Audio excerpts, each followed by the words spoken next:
രാത്രിയിൽ കുട്ടികളിലെ കിടക്കയിൽ മൂത്രമൊഴിക്കുന്ന പ്രശ്നം എങ്ങനെ പരിഹരിക്കാമെന്ന് ഇന്ന് നോക്കാം. കുടിവെള്ളവും അത്താഴവും ശരിയാക്കുക മാത്രമാണ് ഈ പ്രശ്നത്തിന് ഏക പരിഹാരം. കിടക്കയിലോ ഉറക്കത്തിലോ മൂത്രമൊഴിക്കുമെന്ന ഭയത്താൽ ഈ പ്രശ്നമുള്ള കുട്ടികൾ വളരെ കുറച്ച് വെള്ളം കുടിക്കുന്നു.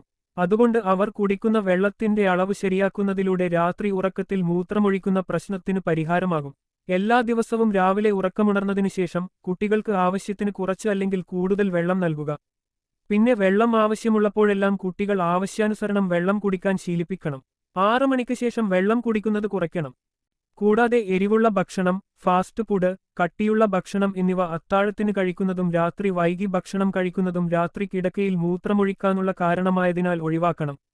ഇങ്ങനെ ചെയ്താൽ രാത്രി കിടക്കയിൽ മൂത്രമൊഴിക്കുക മാത്രമല്ല പകൽ മൂത്രമൊഴിക്കൽ, അതുമൂലമുണ്ടാകുന്ന മാനസിക ക്ലേശം എന്നിവയ്ക്കും പരിഹാരമാകും. പ്രമേഹ രോഗികളിൽ രാത്രിയിൽ പതിവായി മൂത്രമൊഴിക്കുന്ന പ്രശ്നം ക്രമേണ കുറക്കുന്നു.